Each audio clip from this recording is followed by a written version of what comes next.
জামাইবাবুর কথা অত কান দিস না তো দিদি। হঠাৎ রাত বিরেতে ওনার বিবেক জেগে উঠলো। ছাড় তো, ছাড়। যাই বলিস দিদি, আমার কিন্তু না দীপুকে নিয়ে বড্ড চিন্তা হচ্ছে রে। ওকে ও বাড়িতে পাঠানো একদম উচিত হয়নি। যদি কোনো গন্ডগোল পাকে। কেন গন্ডগোল পাকাবে কেন? আরে আমাদের দীপু একটা জোয়ান সমর্থ ছেলে, আর ও বাড়িতে বৌমার ওই বাজি বোনটা আছে না, কিরকম গায়ে পড়া স্বভাব জানিস তো। আরে ছাড়ুন আমাকে, ছাড়ুন আমাকে, ছাড়ুন। না না, ওই বাড়িতে তো বৌমার বাবা মা আছে। তুই থাম তো, সবাই থাকতেও কম বেহায়াগিরি করেছে। শোন দিদি, আমার তো মনে হয় ওই আমাদের ছেলেকে না ওই মেয়েটার কাছাকাছি যেতে দেওয়া একেবারে উচিত না। না না, আমার ছেলেও সীমা পার করবে না। না রে দিদি, আমি তোর ছেলেকে দোষ দিচ্ছি না, কিন্তু আগুন আর ঘি পাশাপাশি থাকলে কি হয় জানিস তো। বাবা যেভাবে দীপুর গায়ে মাথায় জল ঢালছিল মেয়েটা, আমার বাপু ওই মেয়েটাকে একদম একদম ভরসা নেই। দেখলি না, ওই মেয়েটা দুদিন এখানে থাকতে না থাকতেই দীপু কেমন ওর কথায় উঠতে আর বসতে শুরু করে দিয়েছিল। সারাক্ষণ ওই মেয়েটার সুবিধে অসুবিধে নিয়ে দীপুর যত চিন্তা। বলা তো যায় না রে দিদি, কার কোথায় কিসে মন মজেছে। তাই আমি তোকে বলছি রে।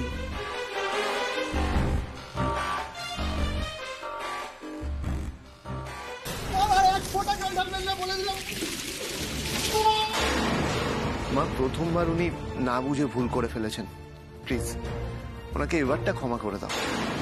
বাড়ির অতিথিদের আগে খেতে দেওয়া উচিত, আর উনি তো আমাদের বাড়ির অতিথি। অতিথির জন্য কি বাড়ির নিয়ম খাটে মা? উনিও আমাদের সাথে খেয়ে নিক না। না না না না, এমন কিছু আমি হতেই দেবো না। এমন যাতে কিছু না হয় তার আগে ভাগে আমি তোকে সাবধান করে দিচ্ছি। আরে বাবা, ছেলেদের মন টলতে কতক্ষণ। দৈপায়ন গেল না বলে আমি যাচ্ছি, আমি বৌদিকে আনতে যাচ্ছি বলে দীপু আগ বাড়িয়ে বৌদিকে আনতে চলে গেল।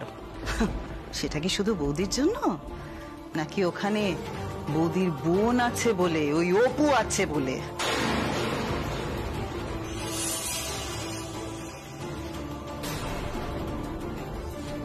একটা কাণ্ড যদি ঘটে যায় তখন হাত কামড়ানো ছাড়া আর কিছু করার থাকবে না রে দিদি। সাপের চুচো গেলার দশা হবে। দীপু আসুক, দীপু এলে আমি বলে দেবো, ও বাড়ির মুখও যেন আর ও না হয়। ভুলে যাস না রে দিদি, সেজো বৌমার গ্লাস ধরে তার বোন যখন তখন এখানে চলে আসতে পারে। তার থেকে ওকে ওকে বাঁধার ব্যবস্থা কর। কি বলতে চাইছিস তুই? পাত্রী দেখ। ঠিক বলেছিস, সেজো খোকার যখন বিয়ে হয়ে গেছে তখন আর চিন্তা কোথায়। ঘটককে ডেকে কালকেই বলে দেবো দীপুর জন্য পাত্রী দেখতে। এটাই কাজের কাজ করবি রে দিদি। আমাদের ছেলে কি আর ফেল না? মুখার্জি বাড়ির ছেলেরা হলো লোভনীয় পাত্র। কত মেয়েদের বাপ একেবারে ফাঁদ পেতে বসে আছে। আমাদের ছেলে ফাঁদে পা দেওয়ার আগে তাকে সামলে নে। যেমন মেয়ে আমরা চাই তেমন ভালো সুন্দর সুশীলা মেয়ে বাড়িতে আন। তুই দীপুর জন্য যে মেয়ে ঠিক করবে ও তাকেই বিয়ে করবে। মায়ের নির্দেশ সে কি করে অমান্য করে দেখি, দেখি কি করে করে।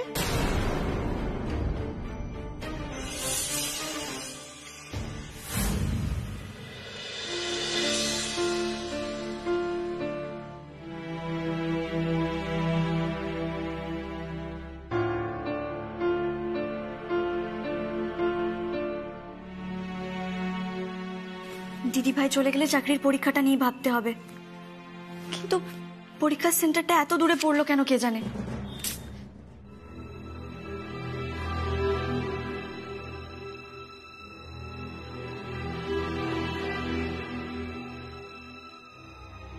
কাল অনেক সকালে উঠতে হবে, কারণ একটু বেলা হয়ে গেলে না হাইওয়েতে এত জ্যাম হয়ে যায়।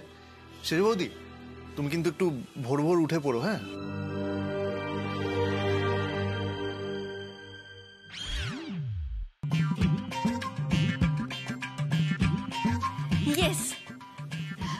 পরীক্ষা সেন্টারে যাওয়ার উপায় আমি পেয়ে গেছি। কলকাতা যাওয়া এখন আমার বাঁ হাতের খেল। কাল সকালেই তো দিদি ভাই আর দীপবাবু বেরিয়ে যাবেন, তাই তো? ব্যাস, অপুকে আর পায়কে। ঘরের মধ্যে নেটওয়ার্ক ছিল না, আমার নোটস নেওয়ার ছিল, তাই বাগানে গিয়েছিলাম বন্ধুকে ফোন করতে। তুই বাগানে গিয়েছিলি? তাহলে বর্ষা কেন তোকে চুপি চুপি পেছনে দরজা খুলে দিচ্ছিল? না মানে বর্ষা জানতো না যে আমি বাগানে গিয়েছিলাম বলে। দরজাটা খোলা ছিল, তাই হয়তো কেউ লাগিয়ে দিয়েছে। আমি শুধু ওকে দরজাটা খোলার জন্য ফোন করেছিলাম। ও এসে শুধু দরজাটাই খুলে দিয়েছিল। বাবা, কিরম মিথ্যে কথাগুলো তুই সাজিয়ে গুছিয়ে বলতে শিখে গেছিস, হ্যাঁ? আমি সত্যি নোটসের জন্য। কাকে বোঝাচ্ছিস তুই, হ্যাঁ? কাকে বোঝাচ্ছিস সব কথা, হ্যাঁ? এই বাইরের পোশাক পরে হাতে ব্যাগ নিয়ে বাগানে গেছিলি বন্ধুকে ফোন করতে, তাই না? হ্যাঁ, আচ্ছা, এত বড় মিথ্যে কথাটা বলতে তোর বুক কাঁপলো না? ঠিক আছে ঠিক আছে, তুই বন্ধুকে ফোন করছিলি তো? দে ফোনটা দে, আমি দেখি বন্ধুর সাথে কথা বলবো। দে দে বন্ধুকে ফোনটা কর, আমি ওর সাথে কথা বলবো। তো সব মিথ্যা আমি বের করছি, দে শিগগিরই দে ফোনটা, দে কর ফোনটা কর। কি ব্যাপার কি অবলা, এই রাত্রির বেলা মেয়েগুলোকে বকাবকি করছো কেন? কি হয়েছে? কি হয়েছে শুনবে? তোমার ভাইজি সাপের 5 পা দেখেছে, লুকিয়ে চুরিয়ে যা ইচ্ছা হয় তাই করছে। আজকে হাতে নাতে ধরা পড়ে কোনো লজ্জা নেই, সমানে মিথ্যে কথা বলে চলেছে, জানো? সে কি রে, মেঘা কি করলো রে দিদি? কাউকে না বলে উনি বাইরে বন্ধুর সাথে ঘুরতে গিয়েছিলেন, আর আমাদেরকে বলছে যে বাইরে বাগানে গেছিল, বন্ধুকে ফোন করে নোট দিচ্ছিল। মিথ্যে কথা বলার জায়গা পাইনি। মা গো মা, কি সাহস, কি সাহস! দিদি রে, তোর শাসন বুঝি ওরা এখন আর মানতে চায় না? বল বল বল, কেন মিথ্যে বলেছিলি? বল কেন মিথ্যে বলেছিলি? হ্যাঁ, জেঠুমনি জোর করে আটকে রেখেছে না? হ্যাঁ, জেঠুমনি খুব খারাপ। হ্যাঁ, আমি খারাপ হব, তবু এই বাড়িতে যে যা খুশি তা করতে পারবে না, আমি করতে দেবো না কাউকে। নিজের পেটের মেয়েকে দিয়ে যে শিক্ষা পেয়েছি, আমি তার পুনরাবৃত্তি করতে দেবো না। ফোনটা দে, ফোনটা দে। তুই যার সাথে কথা বলেছিস আমি তার সাথে কথা বলবো। দে ফোনটা, দে ফোনটা, দে বলছি, ফোনটা দে। দে মেঘা, ফোনটা দে। দে মেঘা। অবলা, মাথাটা একটু ঠান্ডা করো।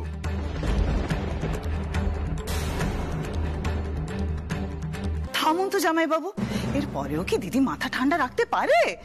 উফ, মেয়েরা কত বার বেড়েছে সেটা তো জানা দরকার। চূড়ান্ত সর্বনাশ হয়ে গেলে হাত কামড়ানো ছাড়া কিছু করার থাকবে না। উফ, তুমি বা কিরকম মা বলো তো? মেয়েরা যে উড়নচণ্ডী হয়েছে সেদিকে তোমার কোনো নজর নেই নাকি? আমার দিদি তো গোটা সংসারটা দেখে রাখে, সামলে রাখে। মেয়েদের দায়ও কি দিদির ঘাড়েই চাপিয়ে দিতে চাও নাকি? হ্যাঁ, একদম ঠিক কথা বলেছ মনীষা। শাসন করে না বলেই মেয়েগুলোর এত বার বেড়েছে। তোমার মেয়ে যদি তেমন কিছু করে বসে, আমাদের গলায় দড়ি দেওয়া ছাড়া আর কোনো উপায় থাকবে না। চঞ্চল, মেয়েদের শাসন করতে হবে নিশ্চয়ই, তার একটা মাত্রা দেখে শাসন কর। বেশি শাসন করলে মানুষ বেশি মিথ্যে কথা বলে। দাদা প্লিজ, তুমি ওদের উস্কিও না প্লিজ। বৌদি বৌদি, ফোনটা করো তো। কার সঙ্গে কথা বলছিল আমাকেও তো জানতে হবে। শেষ নম্বরটায় ফোন করো প্লিজ, প্লিজ এখনই করো। ফোনটা দে, দে ফোনটা দে।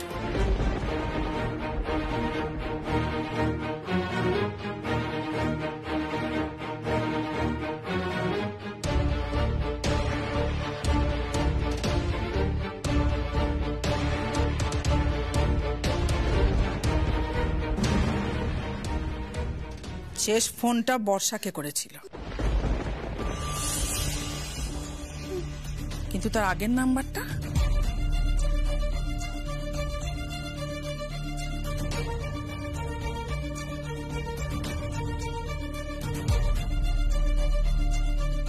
ভাগ্যিস আমি নামটা সেভ করিনি।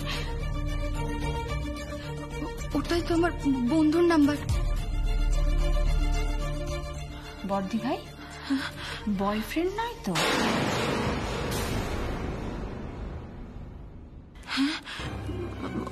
ও দিচ্ছে গো, এই বয়ফ্রেন্ড মানে কি ছেলে বন্ধু গো? মিয়া কোথাকার, কাকে বুঝেছি আমি।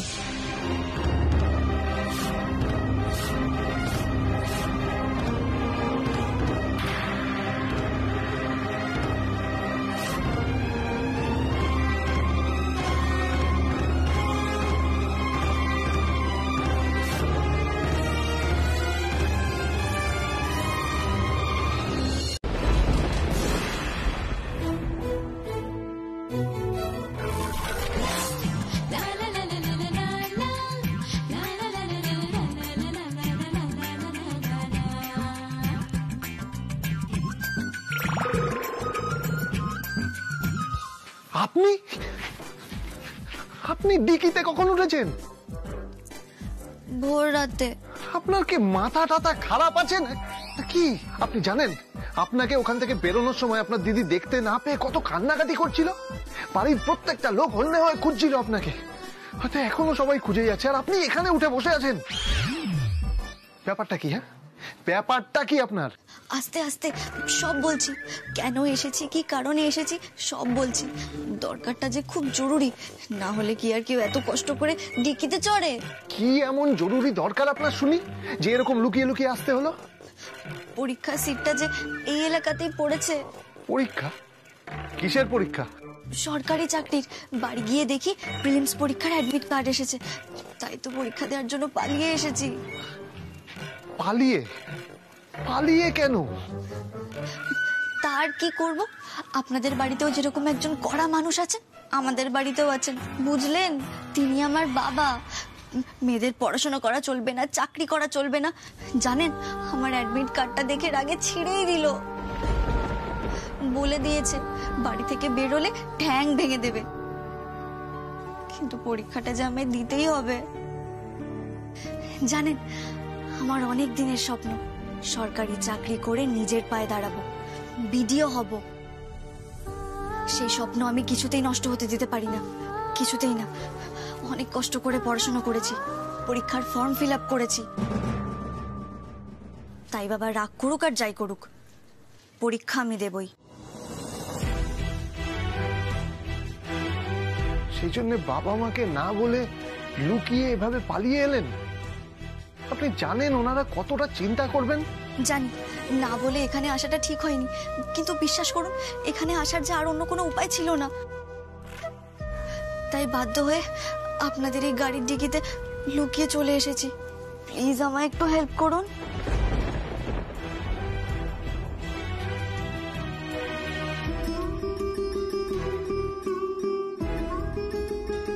দীপু, ও দীপু। হ্যাঁ মা, হ্যাঁ। ওমা, গাড়ির পেছনে দাঁড়িয়ে কি করছিস তুই? গাড়ির পেছনে দাঁড়িয়ে গাড়ির পেছনে দাঁড়িয়ে দেখছিলাম এই ডিকিতে কিছু ফেলে চলে যাচ্ছি না তো। ও জিনিসপত্র আছে, আমি খুশিকে বলছি নিয়ে যেতে। দাঁড়া, ও খুশি, খুশি রে। মা মা মা আমি বলছি কি, খুশিকে ডাকার আবার কি দরকার বলো তো? ছেড়ে দাও, ওকে ডাকতে হবে না। হ্যাঁ বর্তমান, আমি ডাকছে কেন গো? ওই যে গাড়ির পেছনে কি সব জিনিসপত্র আছে, নিয়ে যা তো বাবা। আচ্ছা এই, খুশি শোন, তুই তোর কাজে যা, যা যা কাজে যা। তোমাকে জ্বালাই না পারি না। এই রে, ডালটা মনে হয় পুড়ে গেল। যা শিগগিরই যা। এই ডাল পড়ে গেল, তাড়াতাড়ি যা। যাক, শোন, তুই হাত মুখ ধুয়ে আমার ঘরে একবার আয় তো, তোর সঙ্গে জরুরি কিছু কথা আছে। আমি আসছি। আয়। ও দীপু, হ্যাঁ মা। বলছি গাড়িতে কিছু ফেলে টেলে এলি কিনা ভালো করে দেখে নে। হ্যাঁ আচ্ছা মা, ঠিক আছে। আমি তাড়াতাড়ি আয় বাবা, তাড়াতাড়ি আয়। আসছি। আয়।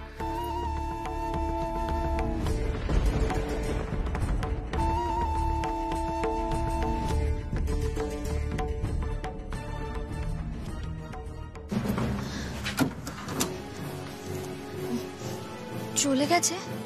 এই আপনার জন্য না আমিও বিপদে পড়বো। এইভাবে বাবা মা সবাইকে ঝামেলায় ফেলে কি লাভ বলুন তো? কি লাভ? লাভ নয়, স্বপ্ন পূরণের লড়াই বলতে পারেন। জানি বাবা মাকে চিন্তায় ফেলেছি, হয়তো আপনাকেও ঝামেলায় ফেললাম, কিন্তু এছাড়া যে আমার আর কোনো উপায় নেই। কথা দিচ্ছি, পরীক্ষাটা হয়ে গেলে আর আপনাকে জ্বালাবো না। এইবারটির মতো আমাকে বাঁচিয়ে নিন প্লিজ।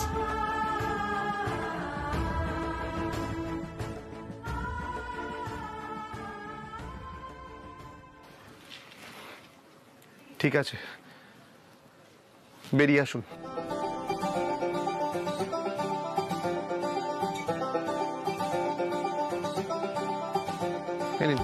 ধরুন। আরে আরে কোথায় কোথায় যাচ্ছেন? আমার সাথে চলুন। ওদিকে কোথায় যাচ্ছেন? আপনার সাথে মানে আপনাদের বাড়িতে? ও, আপনার বুঝি এই এলাকায় আরো অনেক লোকজন চেনাশোনা আছে? না, নেই। নেই না? তাহলে চুপচাপ আমার সাথে চলুন। বাড়ির পেছন দিক থেকে ঢুকতে হবে। চলুন চলুন, আগে চলুন।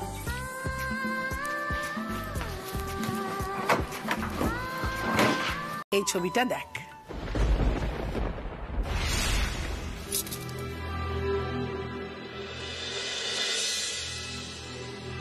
কার ছবি মা এটা? আরে বাবা, বলবো বলবো, বাকিগুলো দেখ আগে।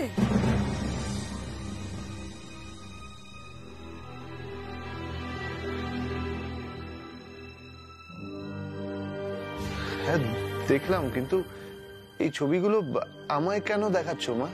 কার ছবি এগুলো? উমা, কে আবার? দত্তবাবুর মেয়ে রে, ভুলে গেলি? দত্তবাবু? কোন দত্তবাবু বলো তো? আরে প্রবাল দত্ত রে, আমাদের বাড়িতে একসময় খুব আসতো না? অবশ্য তুই তখন খুব ছোট ছিলি। তুই তখন দত্ত কাকু বলে ডাকতিস, মনে পড়ছে? তোকে কোলে করে খুব আদর করতেন। ও হ্যাঁ হ্যাঁ হ্যাঁ, দত্ত কাকু মানে ওই শ্যামবাজারের দত্ত কাকু? আরে হ্যাঁ, ওই শ্যামবাজারে দত্ত কাকুর মেয়ে। ওই একটাই তো মেয়ে, দেখ কত বড় হয়ে গেছে। হ্যাঁ বাবা, আমি তো চিনতেই পারিনি। চিনবি কি করে? সে তো তোর থেকেও ছোট ছিল যখন এ বাড়িতে আসতো। তা তুই একবার এসেছে তার বাবার হাত ধরে। আর তোমার মনে আছে সেই মেয়েটা এসে বাড়িতে কি খেলতো?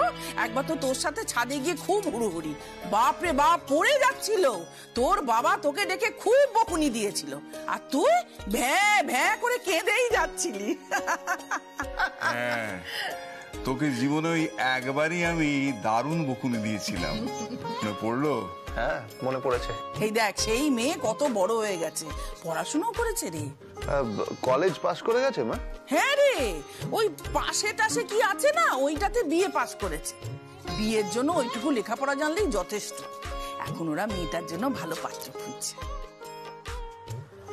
হ্যাঁ সে বুঝলাম, কিন্তু তার জন্য আমায় কেন ছবিগুলো দেখাচ্ছ মা? এটা তো ঘটকের কাজ, ঘটকের কাছে যাক। সে তো জানি, কিন্তু আমাদের দীপুর মতো হীরের টুকরো ছেলে ওরা কোথায় পাবে বলতো? হ্যাঁ, তাই ওরা সম্বন্ধ করতে চায়। আর আমাদের যদি কোনো আপত্তি না থাকে, তাহলে সামনে কোন একটা ভালো বিয়ের দিন দেখে ওরা 4 হাত এক করে দিতে চায়।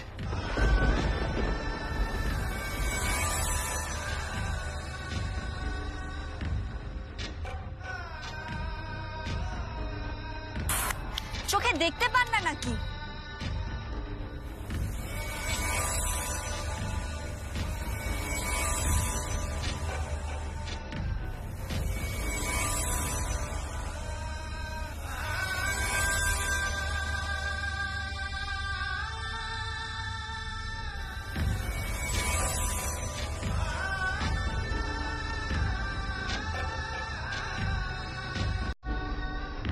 কি রে, আপত্তি আছে? আরে আমার আর তোর মায়ের কিন্তু মেয়েটিকে ভারী পছন্দ হয়েছে। বাবা কি সব বলছো তোমরা? তোর মা তোর বিয়ে দিতে চায়, বুঝতে পারছিস না? আরে সেজো ভাইয়ের বিয়ে হয়ে গেছে, তোর বিয়েটা দিয়ে তোর মা ঝাড়া হাত পা হতে চায়। উমা, কি বলছো তুমি? ওর বিয়ে দেবার পর আমাদের মেঘা বর্ষার বিয়ে দেওয়া বাকি আছে তো। কি আশ্চর্য! আরে তোমার 4 বউ চলে এলে তখন তারাই তাদের ননদের বিয়েটা দিয়ে দেবে, তুমি আমি তখন ঝাড়া হাত পা। সেই জন্যই তো দীপুর বিয়েটা আমি তাড়াতাড়ি দিতে চাই। ও দীপু, ওদেরকে আসতে বলি।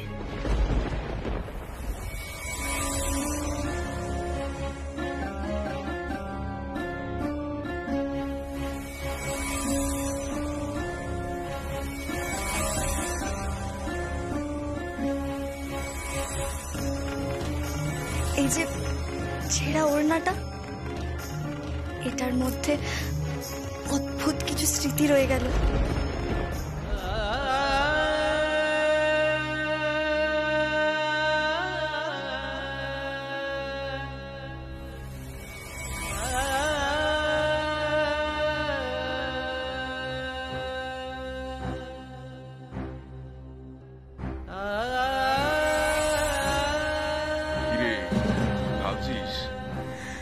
দেখ বাবা, এই ব্যাপারটাতে আমি কিন্তু তোর মায়ের সঙ্গে একেবারে 100% একমত।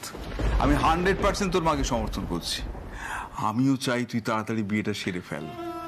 দেখ বাবা, যত তাড়াতাড়ি বিয়েটা করবি তত তাড়াতাড়ি সংসারের হিসেব নিকেশ সবটা বুঝে নিতে পারবি। তারপর যে মেয়েটি বৌমা হয়ে আসবে তার সঙ্গে তো বোঝাপড়া করার একটা সময় দিতে হবে। ও দীপু, দীপু বলছিলাম কি, এর মধ্যেই তো বিয়েটা হলে ভালো। হ্যাঁ, ওই শ্যামবাজারের শ্বশুর বাড়ি হলে শোরুমের কাছাকাছি হলে অনেক সুবিধা হবে না? ধর কুটুম বাড়ি সামনাসামনি হবে, কাজেও অনেকটা সাহায্য করবে ওরা। হ্যাঁ, তাছাড়া ওরা ওখানকার অনেক পুরনো বাসিন্দা, বনেদি বড় লোক, অনেক জমি জমা আছে। আমি ভাবছি কি ওই মেয়েটাকেই আমি আমার ছোট বৌমা করে নিয়ে আসবো।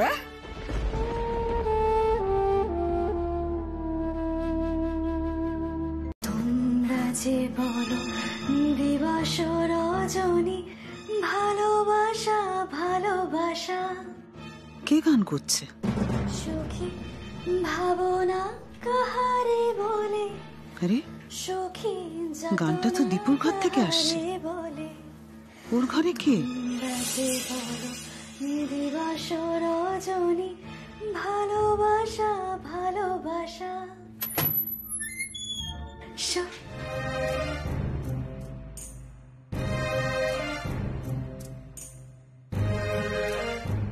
চাপ বাবা, এই সময় কি ঘরে ঢুকলো? আমার আমার গলা শুনে ফেলেনি তো? দীপু বাবু নয় তো?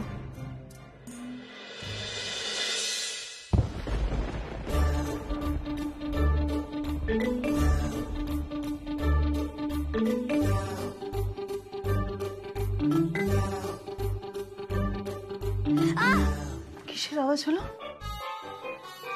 কাউকে তো কই দেখছি না।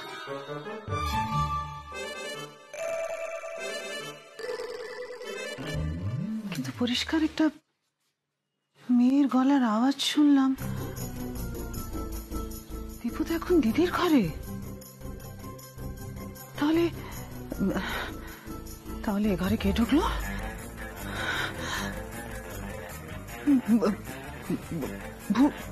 ভূত নয় তো? জানো ছোট, এই বাড়িটা যে জমিটার ওপর, সেই জমিটা একসময় ছিল নীলকর সাহেবদের। যে চাষিরা তাদের কর দিতে চাইতো না, সাহেবরা তাদের ধরে এনে খুন করে এই জমিতে তাদের পুঁতে দিত। শুধু তারাই নয়, সাহেবদের রোষানল থেকে সেই চাষিদের সন্তান সন্ততি বউরাও রেহাই পেত না, তাদের ওই জমিতে হত্যা করা হতো।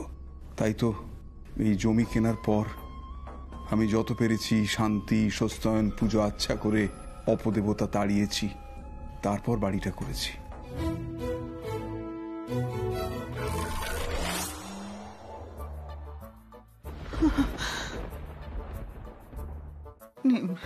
নিশ্চয়ই কোনো চাষির বউয়ের ভূত। রাম রাম রাম রাম রাম রাম রাম রাম রাম রাম রাম রাম রাম। আরে দিদি, দিদি, দিদি কোথায় রে তুই? কোথায় দিদি? ভূত, ভূত,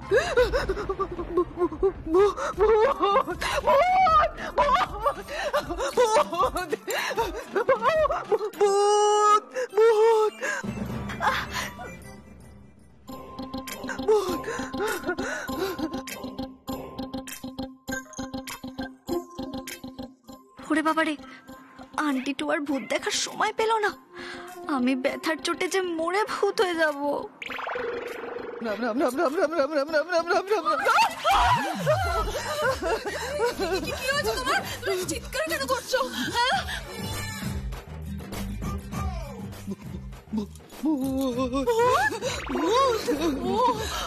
তুমি চিন্তা করো না, আমি আছি তো, আমি দেখছি। ভূত মাসিমণি কোথায় গো? হ্যাঁ, কি হয়েছে? দীপুর ঘরে ভূত ভূত ঢুকেছে। ভূত? কার ভূত? কোথায় ভূত? বলছি ভূতে কি ভূত গো? হ্যাঁ, ব্রহ্মদৈত্যী না সাতচুন্নি? হরে কৃষ্ণ, কি বিপদে ফেললো গো আমাদের ঠাকুর। ঠাকুর হরে কৃষ্ণ কিছু পেতনি টেতনি হবে। আমি স্পষ্ট শুনলাম বাংলা গান গাইছিল। এই মাসিমণি, তোমার না কানটা পুরো গেছে। ভূত আবার বাংলা গান গাইছি। কি গান গাইছিল? সখী ভাবনা কারে বলে, সখী যাত না কারে বলে। ওরে বাবা রে, কি বেসুরো! সত্যি সত্যি ভূত থাকলে সে ওই গান শুনেই পালিয়ে যেত। মাসিমণি আর হাসিও না, ভূত নাকি আবার গান করছে। এইসব ভূত টুত বলে কিছু হয় না, বুঝেছো? না গো না মেজো ঠাকুরপো, ভূত আছে গো, ভূত আছে। ঠিক বলেছে বড় বৌমা।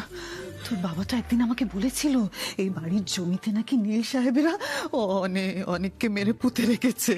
তাদের আত্মা তো এ বাড়িতে থাকতেই পারে। আমি পরিষ্কার একটা মেয়ের গলার গান শুনেছি।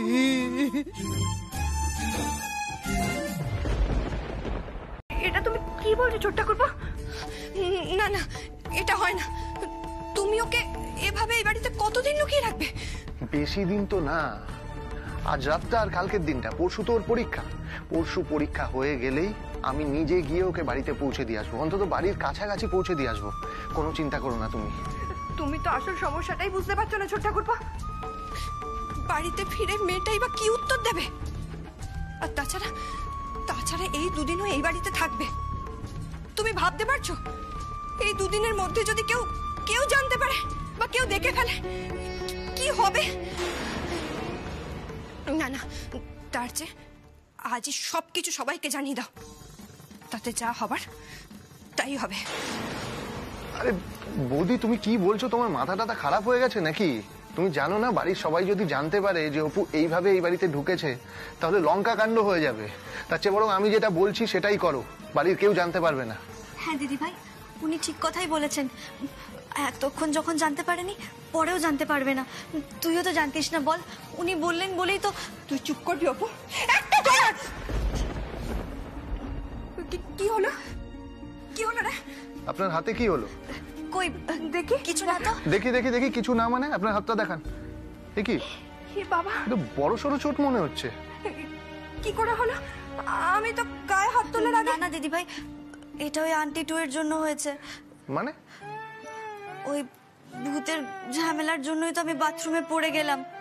আপনার মাসিমণি এমন হাঁকডাক শুরু করে দিলেন, আমি ধরাম করে আছাড় খেয়েছি ওখানে।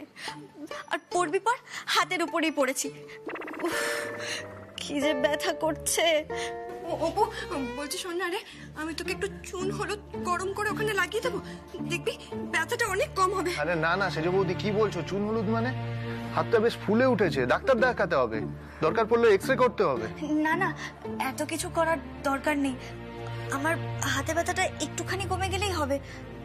পরীক্ষাটা যেন শুধু দিতে পারি আমি। আপনি একটু চুপ করবেন? পরীক্ষা দিতে পারলে দেবেন, না দিতে পারলে না দেবেন। ট্রিটমেন্টটা দরকার আছে। আপনি রেডি হয়ে যান, আমার সাথে ডাক্তারখানায় যাবেন। কিন্তু ছোট ঠাকুরপো, বলছি বাড়িতে আমি কি বলবো বলো তো? কিছু একটা বলতে হবে, ভাবতে হবে। সেজ বৌদি, তুমি এক কাজ করো, তুমি বাড়িতে ফোন করে বলো ওই পরীক্ষার জন্য অ্যাডমিট কার্ডটা এসেছিল বলে অপু কাউকে কিছু না বলে পরীক্ষা দেওয়ার জন্য বাড়ি থেকে চলে এসেছে। হ্যাঁ, এরকম বলতে হবে। এখানে ওর একজন বন্ধু আছে, তার বাড়িতেই এসে উঠেছে, আর তোমাকে সবটাও ফোন করে বলেছে। ও ওই বন্ধুর সাথেই পরীক্ষা হয়ে যাওয়ার পর আবার বাড়িতে ফিরে যাবে। এইরকম গল্প বলতে হবে সেজ বৌদি, না হলে পুলিশ যদি আবার খোঁজা শুরু করে দেয় না, তুমি ভাবতে পারছো না কত বড় বিপদ হতে পারে। না না, ঠিক আছে, আমি এটাই বলবো। কিন্তু ছোট ঠাকুরপো, বাবা যদি তারপরেও না মানে তখন? কিছু একটা বুঝিয়ে বলতে হবে। যা গন্ডগোল পাকানোর তো উনি পাকিয়ে রেখে দিয়েছেন। তুমি আর দেরি করো না, তুমি যাও, ফোনটা করো, তবে সাবধানে। দেখো, ইমোশনাল হয়ে আবার বলে ফেলো না যে অপু এখানেই আছে, ঠিক আছে? যাও।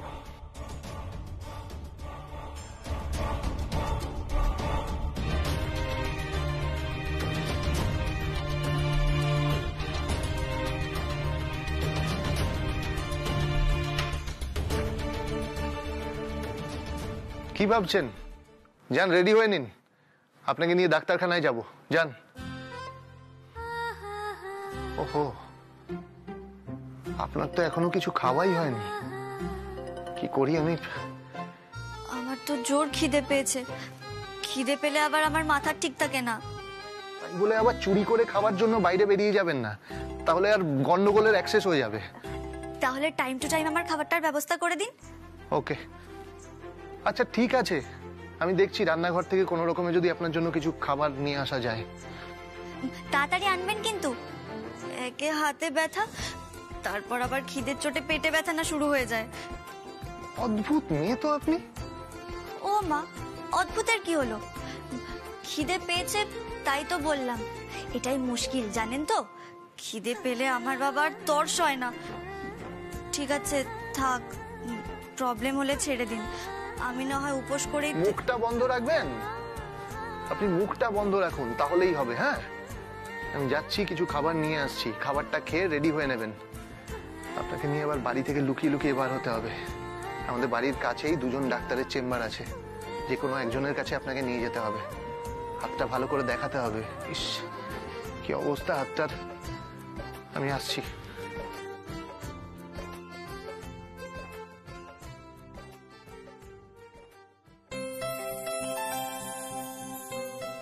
জানি আপনাকে খুব জ্বালাচ্ছি।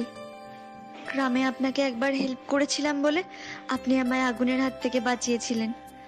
এবার পরীক্ষা দেওয়ার ব্যাপারে হেল্প করে দিন। প্রমিস, এই হেল্পটা আমি রিটার্ন করবই করব। অপু কারুর ঋণ রাখে না।